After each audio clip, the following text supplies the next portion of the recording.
राधे राधे प्रणाम। मैं पूनम अपने YouTube चैनल पूनम सरिता संगीत में आप सबका तहे दिल से स्वागत करती हूँ और आप सबके लिए ईश्वर से मंगल कामना करती हूँ। आज हम लोग बहुत ही सुंदर, बहुत ही पुराना देवी गीत लेके आए हैं पचरा। आप लोग सुनिए, कैसा लगा कमेंट में ज़रूर बताइएगा। खूब सारा प्यार और आशीर्वाद बनाए रखिएगा। अगर चैनल पर नए हैं तो चैनल को सब्सक्राइब जरूर करिएगा और वीडियो को ज़्यादा से ज़्यादा शेयर करिएगा। के करी डड़िया चले मैया साझवा सबेरवा हो, के करी डड़िया ना चले ठीक दोपहरिया हो, के करी डड़िया ना चले ठीक दोपहरिया हो, के करी डड़िया ना के करी डड़िया चले मैया साझवा सबेरवा हो, के करी डड़िया ना चले ठीक दोपहरिया हो, के करी डड़िया ना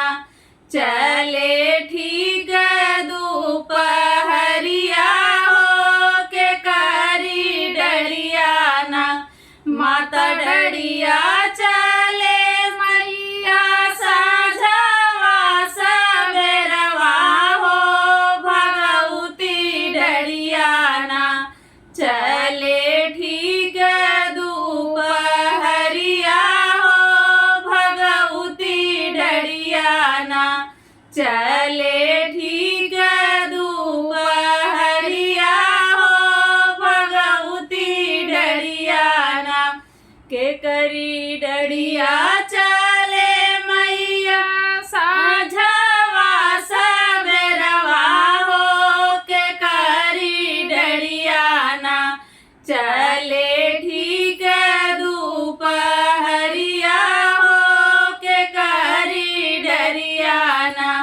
चले ठीक दोपहरिया हो, के करी डड़िया ना